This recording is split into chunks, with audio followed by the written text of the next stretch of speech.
Even though they are 2 years plus from winning a Super Bowl, the Denver Broncos have completely fallen off the map since Peyton Manning retired. General Manager John Elway has been the GM since 2011, and the Broncos did an amazing job building this team up since then. The Broncos were a premier organization in the NFL back when John Elway was the quarterback for them, having 6 Super Bowl appearances and having 2 titles before John Elway took over as GM. Since winning back-to-back Super Bowls in 1997 and 1998, John Elway retired as quarterback. Mike Shanahan continued as the head coach until 2009, and the Broncos made the playoffs 4 times from 1999 through 2010. In that time, Denver hired New England Patriots offensive coordinator Josh McDaniels to come in and become the new head coach, while Brian Zanders would serve as the general manager. Broncos owner Pat Bowlen had given Mike Shanahan so much control, and he wanted to have a GM and head coach with fresh ideas and have more collaboration. The 2009 and 2010 seasons, Brian and Josh ran the Broncos. Broncos saw quick success with their new quarterback Kyle Orton, going 6-0 to start the 2009 season. But the Broncos truly never had a ton of success and never made the playoffs in those 2 years. After the 2010 season, the Broncos really decided to make moves in the front office and coaching staff. Joe Ellis was promoted to team president due to owner Pat Bowlen's quickening illness of Alzheimer's disease. The Broncos also fired Josh McDaniels during the 2010 season, and after that, Pat Bowlen hired John Fox to become the next head coach of the Broncos. But the real man that hired John Fox was John Elway, because John Elway joined the team's front office at the beginning of the 2011 season. Pat Bowlen has such deep admiration for John, not only being the starting quarterback for his team, but after his career ended in the NFL, John was a business partner along with Stan Kroenke and Pat Bowlen, becoming a part owner of the newly formed Colorado Crush Arena football team in 2001. Now the Crush only competed from 2003 through 2008. John Elway is a businessman, and that's why the Broncos decided to bring him in to run the organization and have him have the final say on football operation decisions. Now the Broncos had a new team president, general manager, and head coach ready to take on the future. Brian Zanders was kept around, mainly because he drafted Demaryius Thomas and Eric Decker, but John was the one calling the shots. In John's first season in 2011, Kyle Orton was the starter and the Broncos started out 1-4. But he was replaced by backup Tim Tebow, and Tim led the Broncos to an improbable 8-8 record. This earned the Broncos their first playoff appearance and division title since 2005. Somehow the Broncos were able to win a playoff game versus the Steelers with Tim Tebow as their starting quarterback, then they would go on to lose to the Patriots in the next round. The Broncos seemed to have a pretty good roster.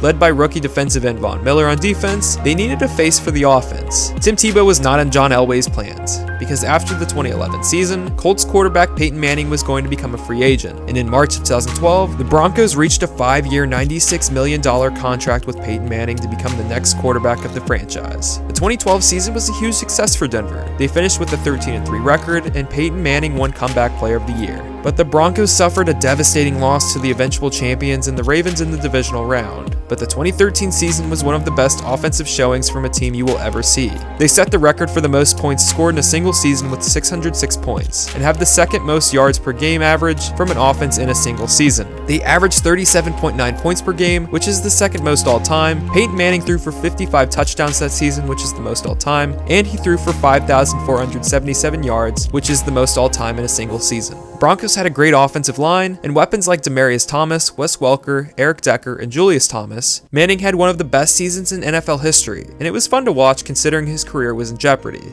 The Broncos went on to beat the Chargers and Patriots in the playoffs, and then they went on to the Super Bowl and played the Seahawks and were blown out in one of the most surprising games I've ever seen. After the 2014 season, Broncos owner Pat Bowlen had to step down on his control of the team due to his Alzheimer's disease, and Joe Ellis and John Elway took over running the Broncos full-time. The team finished with a 12-4 record and didn't have a bad year, but Peyton Manning was dealing with an injury at the end of the season, and they lost their playoff game versus former team in the Colts 24-13. After the year, head coach John Fox was fired, and 1 week later, the Broncos hired Gary Kubiak to come in and fix the issues that couldn't get them over the hump. Coach Kubiak was very familiar with the Broncos. He was the former QB for the Broncos, as well as their offensive coordinator. Coach Kubiak brought in my favorite defensive coordinator, Wade Phillips, to run the defense. The Broncos had their transition from being the best offensive team in the NFL to the best defensive team in the NFL, having brought in Aqib Talib, DeMarcus Ware, and TJ Ward the previous year to go along with star corner Chris Harris and their amazing defensive line. This would be Peyton Manning's last season as the Broncos quarterback, and it was his worst statistical season of his career. Despite finishing with a 12-4 record, the Broncos had to have backup quarterback Brock Osweiler come in and take over while Peyton Manning was dealing with a foot injury. It even hit the point where some thought the Broncos should just keep Manning benched and let Brock play, because Peyton was that bad during the season. But Peyton Manning was able to come back, and he did just enough for the offense to get them wins over the Steelers and Patriots to make another Super Bowl. In Super Bowl 50, 1950, the Broncos beat the Panthers 24-10 to win their third Super Bowl title in franchise history. Von Miller was the Super Bowl MVP, and the Broncos defense shut down the Panthers. Peyton Manning was able to go out on the top of the NFL with that win, and after the season he would retire from playing. And after that Super Bowl win, the Broncos have not been the same. Manning retired in March of 2016, and following his retirement, the Broncos let Brock Osweiler walk in free agency and sign with the Texans. The Broncos went on to trade for Mark Sanchez and draft Paxton Lynch to go along with the Broncos' third-string quarterback Trevor Siemian, who would all fight for the starting job. The Broncos finished the year with a 9-7 record and missed the playoffs, but thanks to their defense, they were competitive. But all three quarterbacks were not starting material for the NFL. Coach Kubiak retired after the season ended because of health reasons, and on January 11th of 2017, Vance Joseph was hired to become the next head coach of the Broncos. The 2017 season, Denver had a 5-11 record because of their offense and having no consistency at quarterback,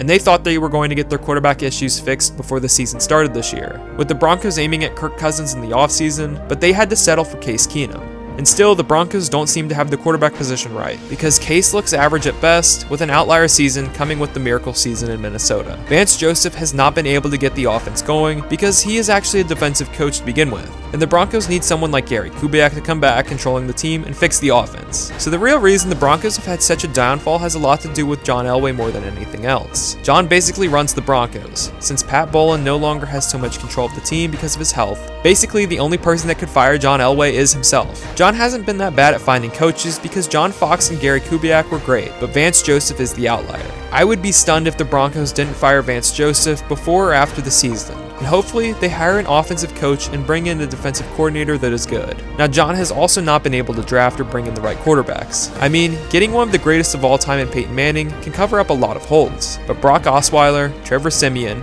Paxton Lynch, Chad Kelly, and now Case Keenum have been busts or average at best. I think the perfect coach for the Broncos to hire is former Boise State Broncos coach and current Washington head coach Chris Peterson. Like, this is a match made to work if I was the Broncos. Chris is a former quarterback and made Kellen Moore and Jake Browning look pretty darn good as a college coach. And not to mention, he's a former Bronco, so he wouldn't mind wearing those colors again. Now, I'm not a Denver Broncos fan. I honestly don't really know all of their issues that a diehard fan would know, but the thing that is concerning is their talent evaluations. They seem to have a good running game going with Phillip Lindsay and Royce Freeman that is crucial for today's NFL. Now they need a starting quarterback, and Coach Peterson could evaluate one if they needed to. They still have good pieces on defense to be competitive, but I think they have more technical and leadership issues than lack of talent. So Broncos fans, let me know what you think. Should Denver look to fire John Elway, or look for more people to come in and give their opinions on roster decisions? And also, let me know what you think about them hiring a new coach. There are many ideas, and I know a lot of Broncos fans are fed up with Vance Joseph, so it'd be interesting to hear all of these different perspectives. I appreciate you guys for watching, and just because you have fallen doesn't mean you can't pick yourselves up again. Fans of the teams I do the downfall videos for get really upset, but I hope Broncos country can stay classy.